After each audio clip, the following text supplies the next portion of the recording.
पाकिस्तान की जहां तक बात है तो अब उसकी एक एक इंच जमीन हमारी ब्रह्मोस की पहुंच में है। और ऑपरेशन सिंदूर में जो हुआ वह तो सिर्फ ट्रेलर था मेरे साथियों। राजनाथ सिंह का ये अंदाज क्या कहता है? बहुत से लोगों को राजनाथ सिंह का ये नया अवतार लग रहा है। राजनाथ सिंह 2.2। राजनाथ सिंह कॉन्फिडेंट तो हमेशा दिखते रहे, लेकिन वो बातें करने से ज्यादा करके दिखाने में यकीन रखते थे। लेकिन हालिया महीनों में एक बदलाव दिख रहा है।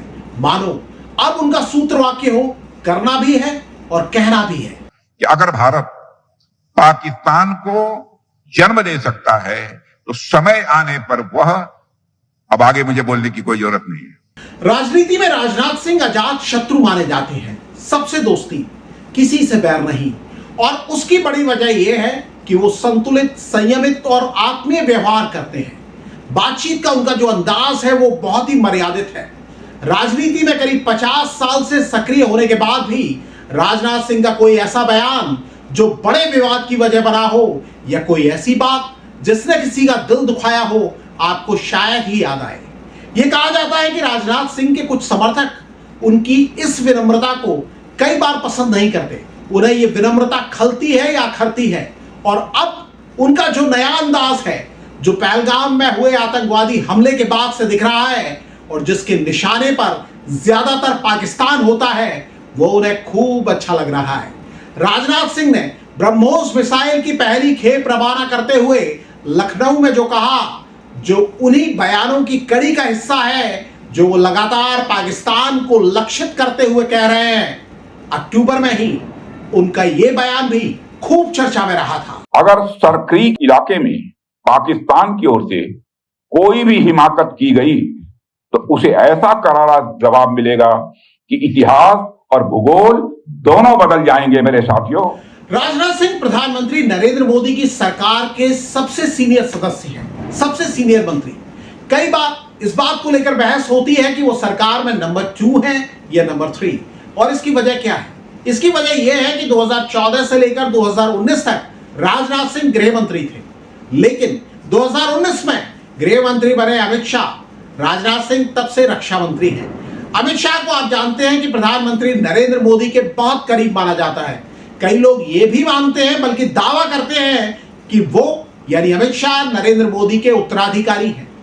राजनाथ सिंह खुद कभी नंबर 2 या नंबर 3 वाली बहस में नहीं पड़े, लेकिन संकट की स्थिति में, खासकर पहलगाम हमले के बाद से प्रधानमंत्री मोदी ही नहीं बल्कि उनकी पूरी सरकार के लिए राजनाथ सिंह ढाल बने नजर आए।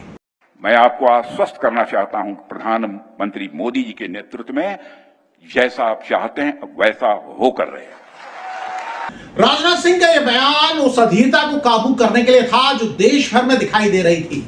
यह ऐसा दौर था जब राजनाथ सिंह देश को भी आश्वस्त कर रहे थे और विपक्ष को भी उनके सवालों के जवाब दे रहे थे। आपको याद होगा तब सर्वदलीय बैठकों की अध्यक्षता प्रधानमंत्री नरेंद्र मोदी नहीं बल्कि राजनाथ सिंह ही कर रहे थे। संसद में भी ऑपरेशन सिंदूर पर चर्चा की शुरुआत उन्होंने ही की थी और उनकी कही ये बात भला कौन भूल सकता है। और यहां आतंकवादियों ने आकर धर्म पूछ पूछ कर लोगों को मारा। तो बहनों भाइयों, हम लोगों ने भी ठान लिया कि हम धर्म पूछकर किसी को नहीं मारेंगे, बदला नहीं लेंगे। हम उनका कर्म देखकर हम उनको मारेंगे बहनों भाइयों, और कर्म देखकर हम लोगों ने। और सिर्फ पाकिस्तान ही क्यों, जिस वक्त चीन पाकिस्तान का सरपरस्त माना जा रहा था तब राजनाथ सिंह ने उसे भी अपने ही अंदाज में जवाब दिया। उसकी भी बड़ी चर्चा हुई। आज राजनाथ सिंह ने चीन में ऑपरेशन तंदूर कर दिया। उन्होंने पाकिस्तान और चीन की अच्छी तरह से सिकाई की। यह मामला आपको याद ही होगा। राजनाथ सिंह चीन गए थे एससीओ की बैठक में हिस्सा लेने। संयुक्त बयान में जम्मू कश्मीर के पहलगाम में हुए आतंकवादी हमले को शामिल नहीं किया गया था, जबकि पाकिस्तान के बलूचिस्तान में हुई आतंकवादी घटना का इसमें जिक्र था। राजनाथ सिंह ने बयान को पढ़ा और पेन रख दिया, दस्तखत नहीं किए। इसकी दुनिया भर में चर्चा हुई।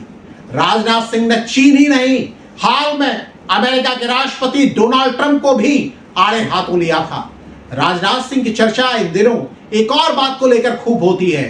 वो जिस तरह उत्तर प्रदेश के मुख्यमंत्री योगी आदित्यनाथ की इन दिनों तारीफ करते हैं, उसे कई लोग बीजेपी के अंदर बदलते समीकरणों के रूप में भी देख रहे हैं। सारा माहौल बनाने में हमारे मुख्यमंत्री श्री योगी आदित्यनाथ जी ने जो भूमिका निभाई है, उसके लिए मैं उनकी भूरी भूरी प्रशंसा करता हूं। लॉ एंड ऑर्डर का जहां तक प्रश्न है, किसी से भी पूछिए जो कम जानने वाला होगा देश की राजनीतिक और सामाजिक परिस्थितियों को, उससे भी सवाल कीजिए कि सबसे बेहतर लॉ एंड ऑर्डर की सिचुएशन किस स्टेट की है। स्वाभाविक से रूप से किसी स्टेट का नाम आएगा तो हमारे और आपके स्टेट उत्तर प्रदेश का आएगा। यह पहला मौका नहीं है जब राजनाथ सिंह योगी आदित्यनाथ की ऐसी तारीफ कर रहे हो सार्वजनिक मंच से। कई लोग याद दिलाते हैं कि बीजेपी में शीर्ष पर दिग्गज नेताओं की जोड़ियां मशहूर रही हैं। किसी वक्त अटल आडवाणी की जोड़ी की बात होती थी, अभी मोदी शाह की जोड़ी की बात होती है, और कई लोगों को लगता है कि राजनाथ सिंह और योगी आदित्यनाथ की जोड़ी भी उसी तरह मशहूर हो रही है। इसकी बात करेंगे एक और वीडियो में। हमारा ये वीडियो अगर आपको पसंद आता है तो इसे लाइक कीजिए, शेयर कीजिए, और अब तक अगर आपने हमारे चैनल कैपिटल हेडलाइंस को सब्सक्राइब नहीं किया है तो प्लीज सब्सक्राइब कीजिए, और चाहे तो चैनल को ज्वाइन कीजिए और हमारे मेंबर भी बनिए। ये वीडियो देखने के लिए आपका बहुत धन्यवाद। नमस्कार।